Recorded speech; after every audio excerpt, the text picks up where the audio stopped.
देखिए ये एक स्पेशल टाइप के क्वेश्चंस होते हैं। इसमें ये बोला कि गाड़ी है, उसकी इनिशियल वेलोसिटी 0 है, इनिशियल वेलोसिटी है इसकी, एक्सेलरेशन अल्फा का, एक्सेलरेशन कितने का है, यहाँ पे स्पीड बढ़ते हैं उसकी v0 होगी, फिर इसके बाद कांस्टेंट रेट रिटार्डेशन है बीटा का रिटार्डेशन है, रिटार्डेशन कितने का इसमें, बीटा का। स्पीड करते करते क्या होगी इसकी, 0, स्पीड करते करते 0 होगी इसमें। अब यहाँ से ए से लेके बी तक टाइम लगाया उसने t1 का, और बी से लेके सी तक टाइम कितना लगाया इसने, t2 का टाइम लगाया, ठीक है। ए से बी तक अल्फा का रेट है एक्सेलरेशन का, और बी से सी तक रिटार्डेशन का रेट है बीटा, और ए से बी तक टाइम लगाया t1, बी से लेके सी तक टाइम लगाया t2। ये पता क्या, जैसे ए से लेके बी तक का जो इनिशियल और फाइनल है वही यहाँ से यहाँ तक का फाइनल और इनिशियल है। यहाँ ए से लेके बी तक का इनिशियल क्या है, 0, फाइनल की है v0, और इसका बताइए इनिशियल तो v0 है और फाइनल क्या है इसका, 0 है।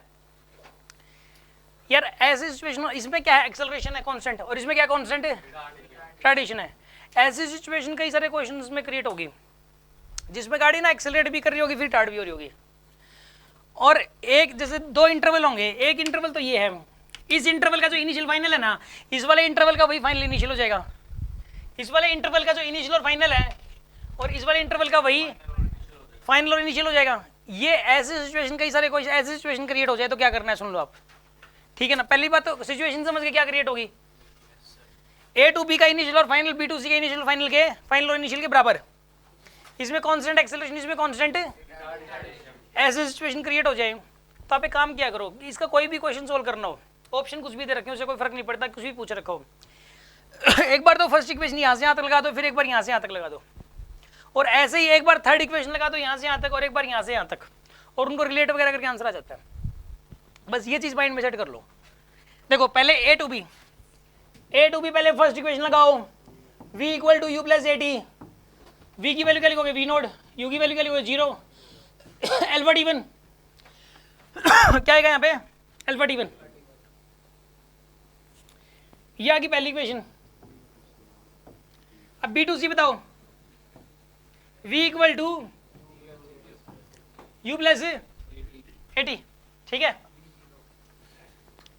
v की वैल्यू 0, u की वैल्यू माइनस का बीटा t2। तो यहाँ पे बताइए आप, इसमें बताओ आप मुझे, एक ये तो ये वाली इक्वेशन बन गई, यहाँ से v0 की वैल्यू कितनी आएगी यहाँ पे, बीटा t2। ए से बी तक v0 की वैल्यू आ गई अल्फा t1, और b2 से v0 की वैल्यू कितनी आ गई यहाँ पे, बीटा t2, ठीक है ना। अब एक बात बताओ आप, इसमें इसका v0 और इसका v0 इक्वेट कर दो आप, ठीक है ना।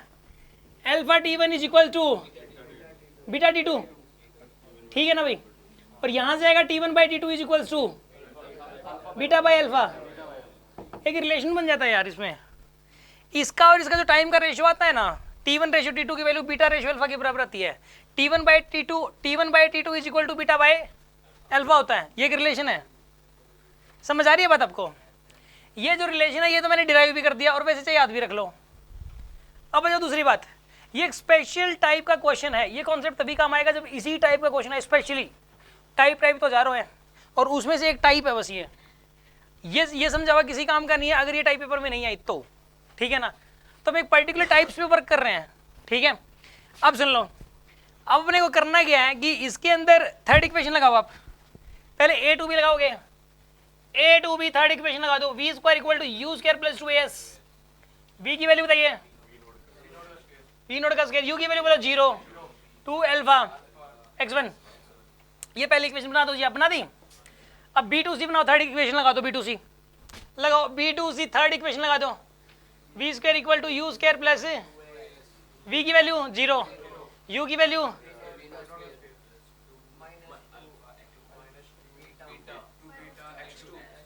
x2, v0 स्क्वायर की वैल्यू कितनी आएगी यहाँ पे,